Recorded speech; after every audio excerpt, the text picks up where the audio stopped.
不得不说 ，ROG 他们老喜欢在各种神奇的形态上面玩一玩，什么背插主板、掌机、折叠笔记本，就有点像是那种天赋玩家。哎，过去瞅一眼你在干嘛？这不是很简单吗？现在换 X 隔了1年之后，吸取教训又回来了，平板笔记本启动。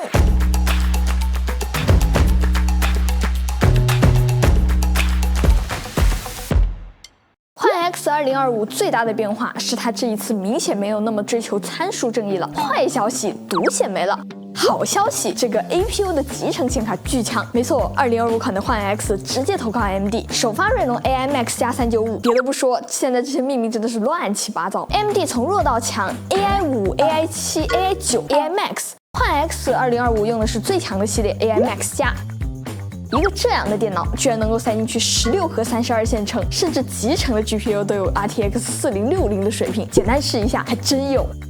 我自己是觉得这种兼顾便携和变形的平板笔记本，极显是最合适的。不过性能咱们一会儿再看。幻 X 2025嘛，最重要的还是得先看一下它的造型。一块平板本体，一个磁吸键盘，调整角度靠的是后面的脚撑，后面的透明窗居然还有 RGB 的效果，你看这炫不炫？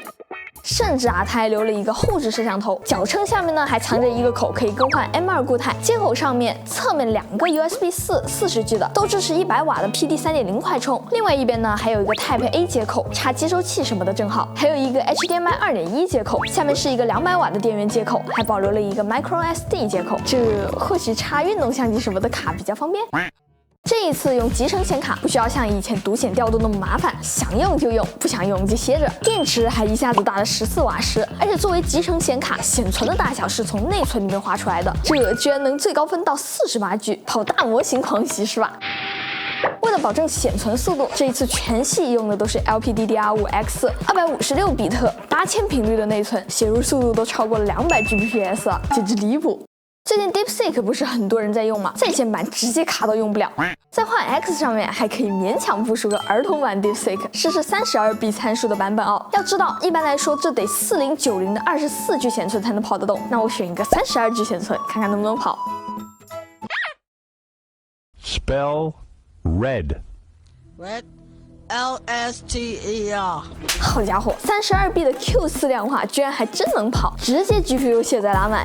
要吃掉21GB 的显存，还有个10 tokens 每秒出头。如果跑小一点的14B 模型呢，甚至能够20多 tokens 每秒。要知道显存小一点的显卡，那也是有力使不出，甚至4070S 都没它快，不愧是 AI Max 哦。如果不想要这么大显存，打个游戏或者是 PS， 也可以来个16G 显存，留48内存，或者是最低可以弄到0.5G。虽然这么小显存，这么大内存，我没有想到什么用途，你们有思路吗？上一代幻 X 被吐槽的比较多的，主要还是性能释放和续航。那这一次幻 X 2025把2个发热源合2为1之后，散热一点没省事儿。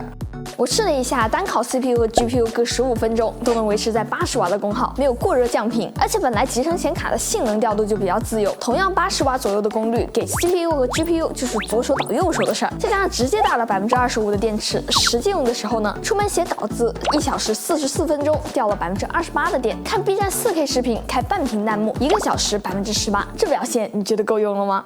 重量这块，13.4英寸的180赫兹的 IPS 触摸屏 ，CNC 铝的外壳，单机身的重量维持在1.23千克，跟上一代差不多。当然，加上键盘的话会重一点，会去到1.62千克。如果没有概念的话 ，MacBook Pro 14英寸差不多也是这个重量。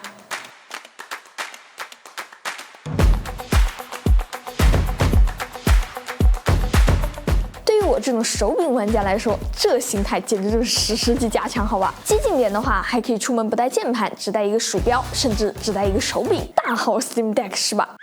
而且它不是带 HDMI 2.1嘛，所以说有时候会把它拿来点亮电视，看一个 HDR 视频，甚至更离谱一点的，插个模拟器，谁能看出来我在用这么一片东西在跑？